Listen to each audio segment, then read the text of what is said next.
Over the course of 50 years, Scooby-Doo and the rest of the gang, Fred Jones, Daphne Blake, Velma Dinkley, and Shaggy Rogers, have been unmasking villains of every kind, from aliens and vampires to robots and everything else in between, proving time and time again that they would have gotten away with it if it wasn't for you meddling kids. I remember playing Scooby-Doo in the Spooky Swamp on the Wii and adoring the characters, animation, and action, so when Scooby-Doo Mystery Incorporated began broadcasting on CBBC back in 2012, I was hooked. It was the first television show which kept me coming back for more and had that certain spark about it, and even in recent years I've gone back and rewatched the show for that same feeling it originally gave me. But where did it all start? The show has remained a staple in television animation, with multiple spin-offs and movie adaptations all following the recurring mystery-solving genre.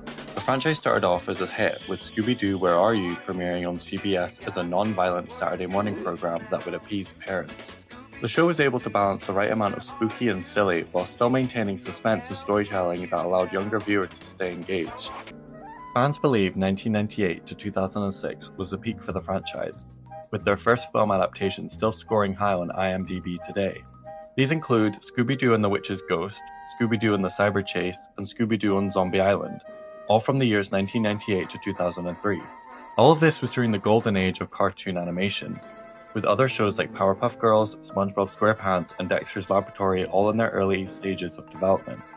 Although, as other popular kids' animations continued to release, the Scooby-Doo franchise seemed to get slightly lost in the shuffle. The release of Shaggy and Scooby-Doo Get a Clue in 2006 didn't reach the same success, likely due to restrictions by Warner Bros. With the change in Shaggy's voice actor and character design, and producer De Laurentiis not being happy with the character redesigns, admitting the final product appearing darker than previous reincarnations. This is likely due to trying to resemble Scooby and Shaggy's appearance in the live-action remake. The Scooby-Doo we know and love had always followed the same narrative formula. The gang arrive in the Mystery Machine to a secluded location. They are informed of some strange behavior by a supernatural creature. They split up and look for clues, end up in a group chase with some monster, before capturing the villain in one of Fred's traps and revealing the culprit. Each episode followed a non-cohesive narrative not tied to any previous or future episodes. Typically, we see Fred and Daphne splitting off together, Shaggy and Scooby offering some comic relief, and Velma ultimately solving the case.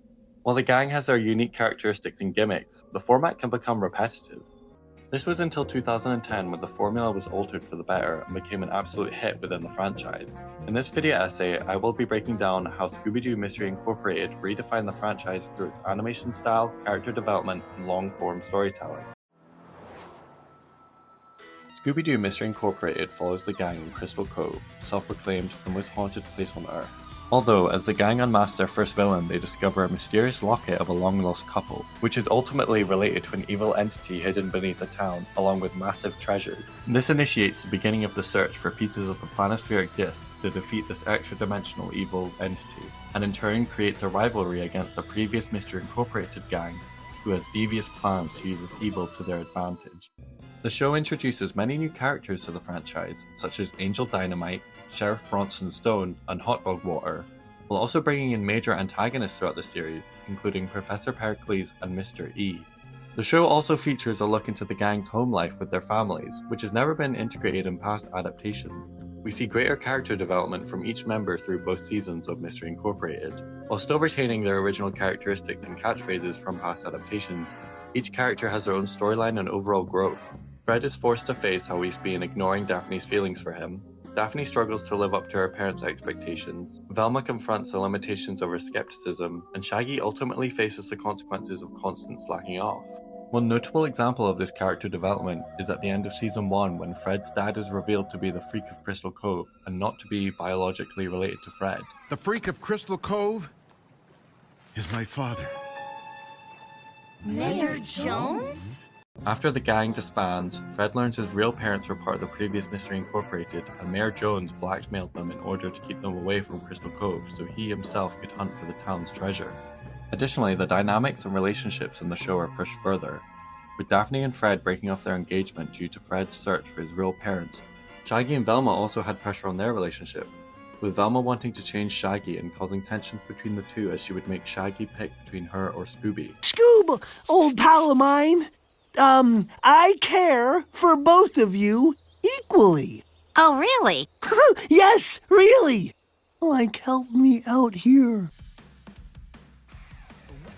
With this development into more quality television, a term used to describe programming with more sophisticated storytelling and higher production value, longtime fans could engage with a deeper, more complex storyline with the characters they have watched for years. Scooby-Doo Mystery Incorporated saw development to a generally heavier tone. While still featuring a new monster each episode, its focus is on a continuous mystery, advancing from the series' traditional formula of one-episode monsters and short, non-cohesive narratives. The animation and colouring are what makes the Scooby-Doo brand so recognisable, with each character having their distinct colour palette. The enhancement in animation in Mystery Incorporated stood out amongst previous adaptations, having a distinct art style which was colour-heavy and more cinematic, which overall heightened the atmosphere of the show and made for a sleek, moody aesthetic. In comparison to previous renditions of the show, the evolution in animation style is clearly evident. From Scooby-Doo Where Are You?, the character designs are very simple with minimal movement reflecting the budget restraints of the 1960s television animation. In contrast, Scooby-Doo Mystery Incorporated features sharper, more stylized character designs, allowing for more dynamic and expressive performances. Mystery Incorporated also paid homage to all things horror, as well as those who have been consistent Scooby-Doo fans. The Crystal Cove Spook Museum, owned by Velma's parents, is a tourist attraction in town which showcased many previous villains from previous series, including Charlie the Haunted Robot, Miner 49er, and infamously Scrappy-Doo.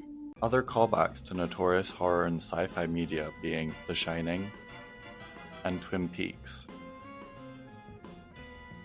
Additionally, one episode focused on Scooby-Doo features characters from old Hanna-Barbera mystery shows and their sidekicks, including Speed Buggy, Jabberjaw, Captain Caveman, The Funky Phantom, and Boo.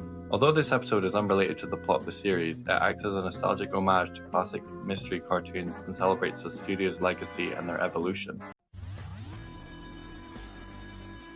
Overall, Scooby-Doo Mystery Incorporated displays an elevated progression for the franchise, with the advancements of an ongoing storyline, developed character arcs, and enhanced visuals providing for a more sophisticated watch for younger audiences as well as long-term fans. While sticking to the traditional mystery-solving roots, the show was able to transform into something far more engaging by introducing darker themes, complex relationships, and a series-long mystery tied to Crystal Cove.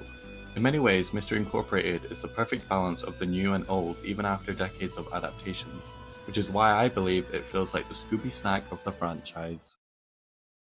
Scooby-Dooby-Doo!